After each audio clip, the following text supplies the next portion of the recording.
sejarah Nabi Muhammad. Oke, berarti Bapak sudah memahami lebih banyak tentang program kehidupan dari Nabi Muhammad SAW.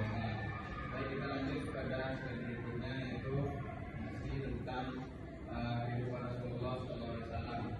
Jadi Rasulullah itu merupakan Nabi terakhir di urutan 25 Nabi dan Rasul yang ada, yaitu Nabi Muhammad SAW ini merupakan Nabi paling terakhir, yang mana Nabi ini merupakan Nabi yang paling mulia dan diutus oleh Allah Subhanahu Wa Taala untuk menyampaikan ajaran kepada umat-umatnya. Dan beliau ini juga sebagai uswatun hasanah atau contoh yang baik, dan beliau menunjukkan sikap kemuliaan dalam berbagai situasi seperti hubungan sosial beliau, hubungan keluarga beliau, dan hubungan para sahabat, semua sahabat beliau, dan pribadi beliau dengan Allah. Baik, kita lanjut pada slide selanjutnya. Adapun sifat-sifat terpuji yang ada pada diri Rasulullah, yaitu bisa Bapak lihat. Yang pertama ada apa? Sidik, yaitu jujur. Mungkin anak-anak Bapak ada yang sudah memiliki perilaku jujur dalam kehidupannya sehari-hari. Contohnya seperti misalnya orang tua Anda memberikan menyuruh Anda untuk membeli bahan masakan, misalnya beli bawang misalnya kan, itu dikasih uang 10.000. Nah, itu anak-anak Bapak memberikan kembalian atau lebih dari uang membeli bawang tersebut. Nah, itu merupakan jujur dalam kehidupan anak-anak Bapak sehari-hari. Yang kedua, itu Rasulullah itu orangnya amanah atau dapat dipercaya. Contohnya itu bisa meliputi seperti anak-anak Bapak diberikan tugas oleh Bapak. Nah, itu Anda mengerjakannya dengan serius dan sungguh-sungguh. Nah, itu merupakan bagian dari contoh dari amanah. Yang ketiga itu ada tabligh.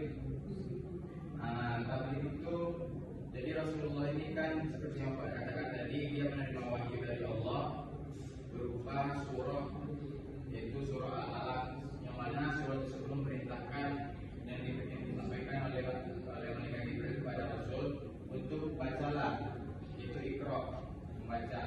Yang terakhir yaitu ada potongan. Jadi Rasulullah itu cerdas. Beliau cerdas dalam menyampaikan ilmu-ilmunya kepada umat-umatnya. Baik, kita lanjut pada teladan-teladan yang bisa kita ambil dari kehidupan Rasulullah dan kehidupan sehari-hari. Jadi Rasulullah itu merupakan anak yang selalu berbakti pada kedua orang tuanya. Jadi beliau menunjukkan kesabaran dan keteguhan hati meskipun beliau itu yatim piatu. Yang kedua, teladannya yaitu Rasulullah itu sebagai suami. Rasulullah sangat lemah lembut orangnya dan adil terhadap istri-istrinya. Kita tahu Rasulullah memiliki beberapa istri, dan beliau juga selalu membantu pekerjaan istrinya ketika istrinya mengalami sakit atau tidak bisa dalam mengurus rumah tangga. Ketiga itu sebagai pemimpin. Jadi Rasulullah sebagai pemimpin itu beliau memiliki adil seperti yang dia lakukan kepada istrinya, dan beliau itu memiliki sifat kasih sayang kepada seluruh umatnya. Saat dia menyampaikan wahyu atau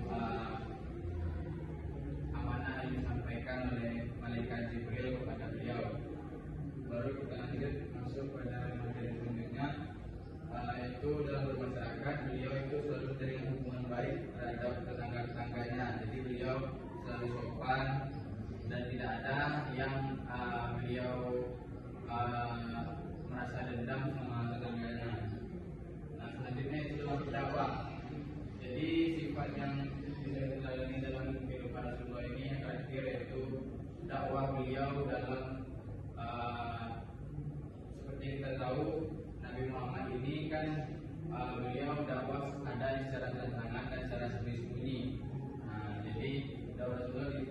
penuh dengan hikmah dan lemah lembut, dan beliau menangkapnya dengan yang baik pada seluruh umatnya tanpa ada paksaan untuk mengikuti betul benar. Baik, selanjutnya itu coba Bapak kaitkan apa relevansi dari sifat-sifat keteladanan Rasulullah ini di masa sekarang. Mungkin ada yang bisa memberikan relevansinya. Relevansi itu hubungan yang kita rasakan pada saat sekarang ini tentang sifat-sifat atau keteladanan Nabi Muhammad Sallallahu Alaihi Wasallam. Mungkin ada yang bisa mengumpulkan ada yang mungkin langsung aja nih bisa dibaca aja mana Bapak. Yang pertama beliau itu jujur, yang kedua beliau tanggung jawab, yang ketiga kepedulian sosial beliau, dan yang keempat keadilan dan anti diskriminasi.